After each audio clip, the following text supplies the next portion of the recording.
पिछले वीडियो में हमने पढ़ा था respiratory system, upper and lower. आज करते हैं हम मैकेनिज्म ऑफ ब्रीदिंग में इंस्पिरेशन एंड एक्सपिरेशन, मतलब कैसे हमारी जो हवा है, वायु है, वो अंदर जाती है और बाहर आती है।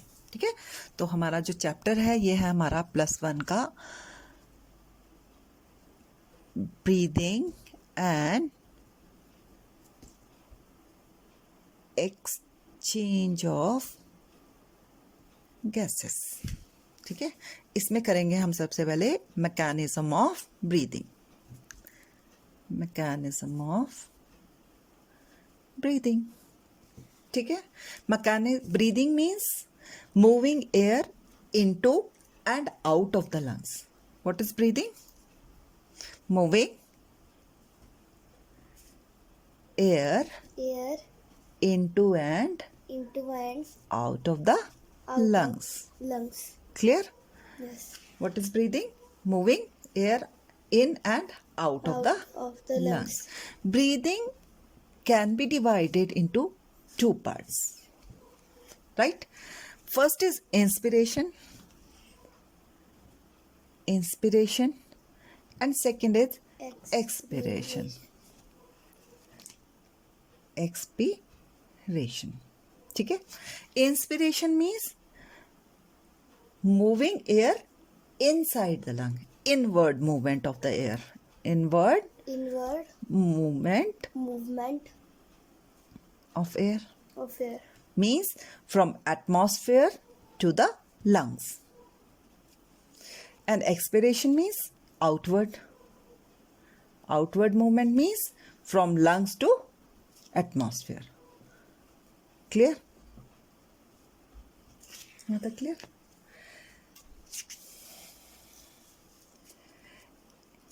In this, three major muscles play role. In which breathing, three major muscles are associated. Okay? First is diaphragm,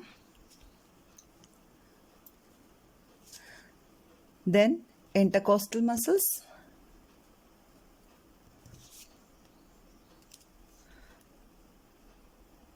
and third is abdominal muscles.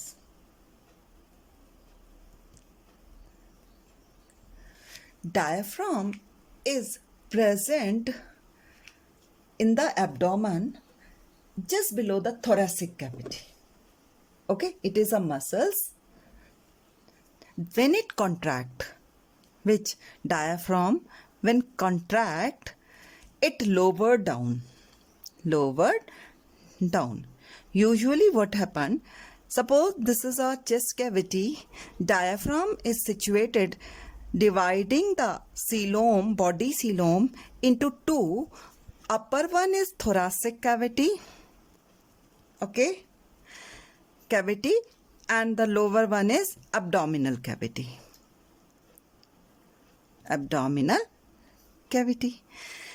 Diaphragm is situated at the base of the thoracic cavity and usually it is dome shaped.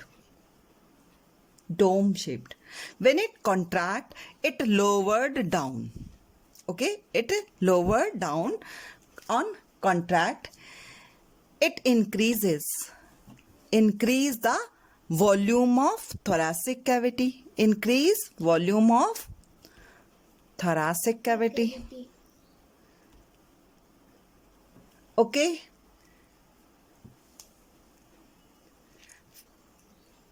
Hindi में When it relax means, अब पहले तो ये इसने क्या किया, contract किया. Contract करने से क्या हुआ, ये नीचे की तरफ गया. नीचे की तरफ जाने से क्या हुआ, फ्लैट हो गया. फ्लैट होने से इसने क्या किया, इस थोरासिक कैविटी का वॉल्यूम बढ़ा दिया. ठीक है, जब ये क्या होगा, रिलैक्स करेगा, थोड़ी देर बाद आराम करेगा. जब ये रिलैक्स करेगा तो ये फिर से डोम शेप हो जाएगा. डोम शेप होने से क्या होगा, थोरासिक कैविटी का वॉल्यूम कम हो जाएगा. ठीक है, तो रिलैक्स पे क्या होगा, it becomes convex and decreases the volume of thoracic cavity. Right? Then intercostal muscles, कौन सी मसल्स हैं?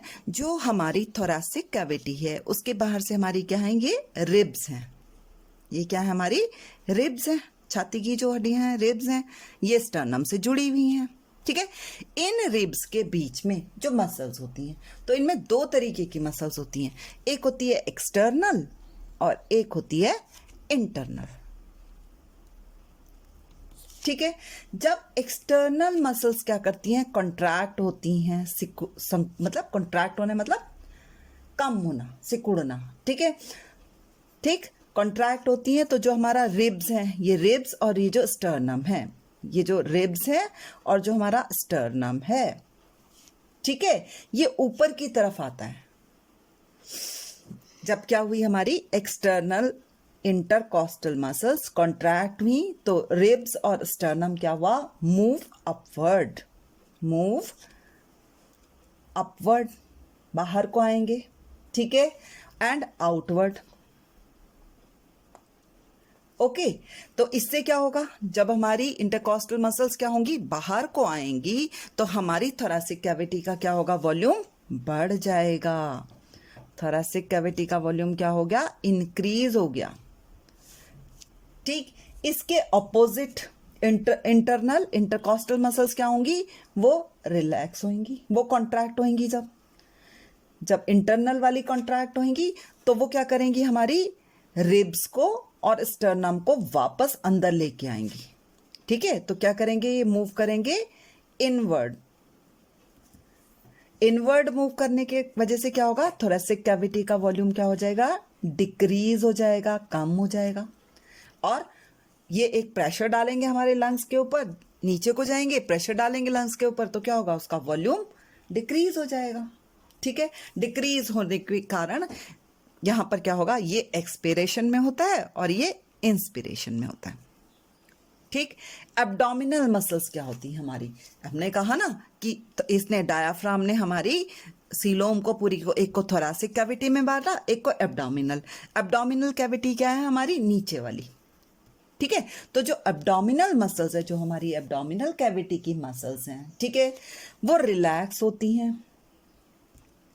ठीक है, जब वो रिलैक्स होती हैं तो वो क्या करती हैं, इस डायाफ्राम को नीचे की तरफ खींचती है। ठीक है, तो जब रिलैक्स होंगी तो वो डायाफ्राम कहाँ जाएगा, हमारा लोअर डाउन होगा। लोअर डाउन होने से क्या होगा, वो उसको नीचे आने देंगी। जब वो कॉन्ट्रैक्ट होता नीचे आ रहा था ना, तो जैसे ही वो नीचे आएगा तो एब्डोमिनल मसल्स क्या करेंगी, रिलैक्स हो जाएंगी कि भाई आ जाओ नीचे की तरफ। तो इसने क्या किया, फिर से थोरैसिक कैविटी का क्या किया, वॉल्यूम बढ़ा दिया। थोरैसिक कैविटी का वॉल्यूम बढ़ने से इसके अंदर क्या हुआ, प्रेशर कम हो गया और हवा क्या होगी, अंदर आ जाएगी, इंस्पिरेशन हो जाएगा। ठीक है, अब इसका अभी मैं तुम्हें दोबारा बताऊंगी बच्चों कि कैसे ये पूरा का पूरा होता है। अभी मैंने सिर्फ ये बताया आपको कि ब्रीदिंग में इंस्पिरेशन होता है जब हवा अंदर जाती है, एक्सपिरेशन में हवा बाहर जाती है।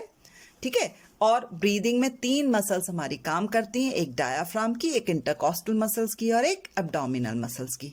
ठीक है, डायाफ्राम यूजुअली डोम शेप होता है जो कि हमारी सीलोमिक कैविटी को 2 में बांट देता है, थोरैसिक कैविटी और एब्डोमिनल कैविटी में। जब ये कॉन्ट्रैक्ट होता है तो ये नीचे की तरफ मूव करता है और थोरैसिक कैविटी का वॉल्यूम जो है लेंथ वाइज बढ़ा देता है। ठीक, इंटरकॉस्टल मसल्स 2 होती हैं, एक एक्सटर्नल होती हैं, जब ये कॉन्ट्रैक्ट होती हैं तो ये रिब्स को बाहर की तरफ पुल करती हैं, आउटवर्डली पुल करती हैं, और थोरैसिक कैविटी का जो वॉल्यूम है वो विड्थ वाइज बढ़ता है। इंटरकॉस्टल मसल जब कॉन्ट्रैक्ट होंगी तो वो अंदर की तरफ खींचेंगी और उसका वॉल्यूम कम हो जाएगा विड्थ वाइज। एब्डोमिनल मसल्स क्या होती हैं, वो जब डायाफ्राम कॉन्ट्रैक्ट होता है उस समय ये रिलैक्स होती हैं और डायाफ्राम को नीचे की तरफ आने देती हैं, लेंथ वाइज उसकी क्या करती हैं, ये वॉल्यूम थोरैसिक कैविटी का बढ़ाने देती हैं। जब डायाफ्राम कॉन्ट्रैक्ट रिलैक्स होता है तो ये कॉन्ट्रैक्ट होती हैं और ये भी प्रेशर डालती है और एक्सपिरेशन हो जाता है।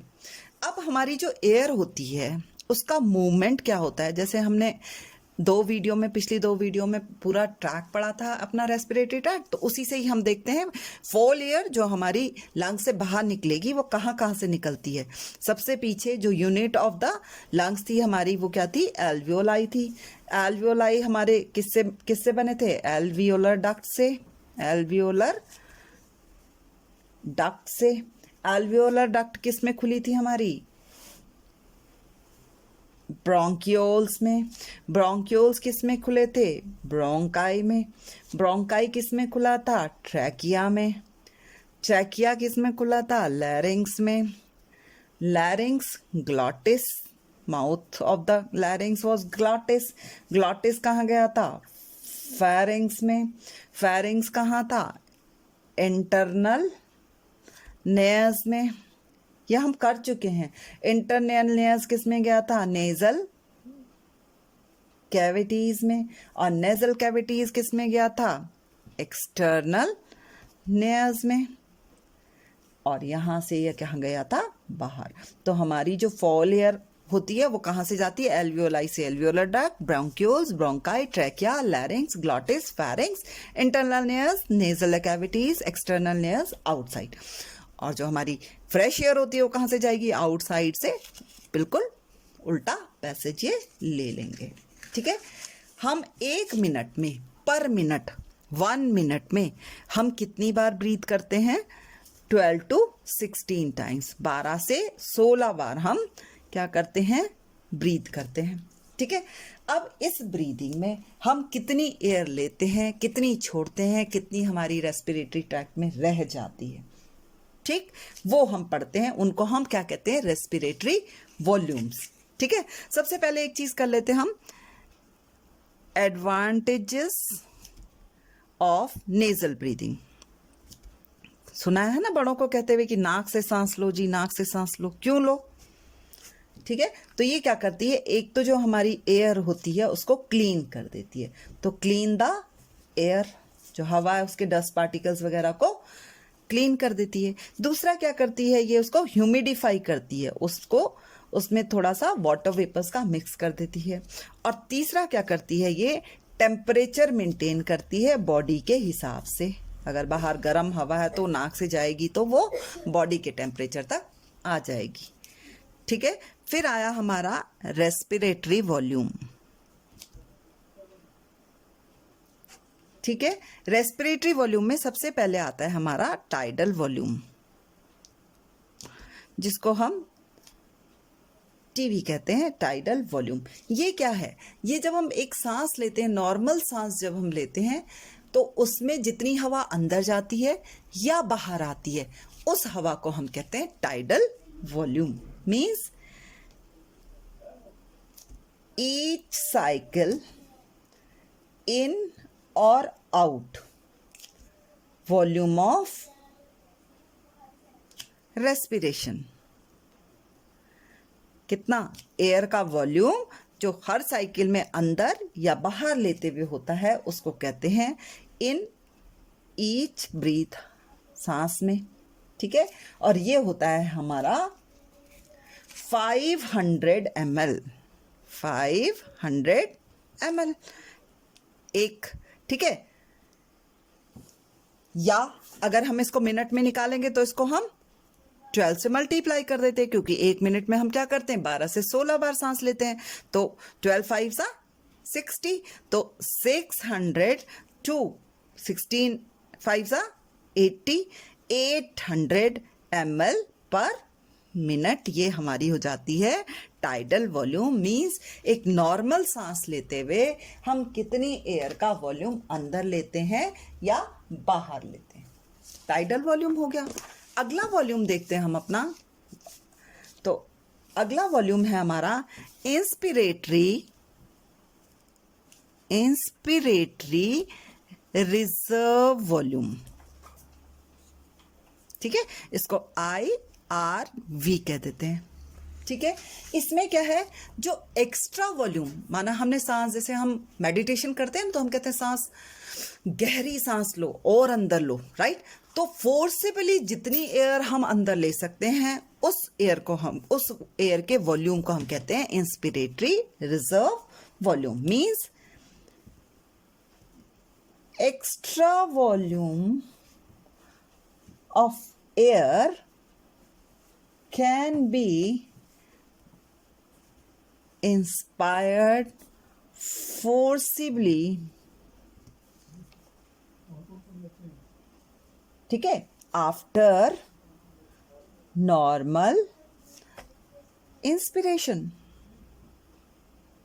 ठीक है, एंड इट इज अबाउट कितना होता है ये 2500 टू 3000 ml, इतनी हम अगर गहरी सांस लेते हैं तो इतना हम और ले सकते हैं, ठीक है जी। अब आया एक्सपिरेटरी रिजर्व वॉल्यूम, ठीक है, expiratory ERV, expiratory reserve volume क्या होगा हमारा, एक्स्ट्रा वॉल्यूम जो हम फोर्सेबली बाहर निकालेंगे, तो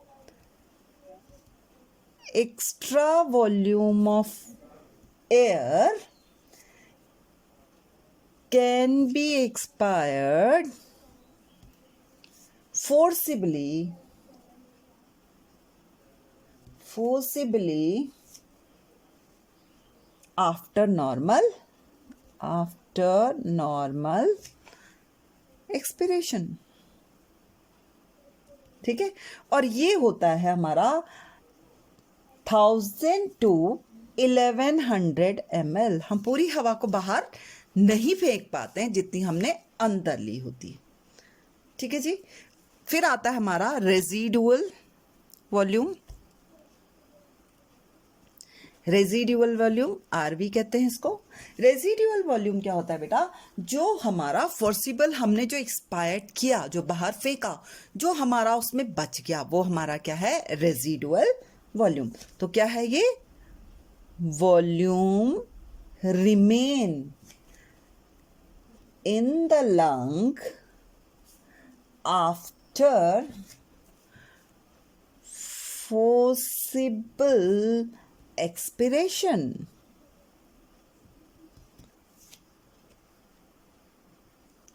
ठीक है, और ये कितना होता है हमारा 1100 ml टू 1200 ml, इतना हमारा क्या होता है ये 11। अब हम लंग्स की इन वॉल्यूम के एक या दो वॉल्यूम्स को जोड़ करके या माइनस कर करके हम निकालते हैं लंग्स की कैपेसिटी, ठीक है। तो कैपेसिटी क्या होती है, कैपेसिटी क्या होती है, कॉम्बिनेशन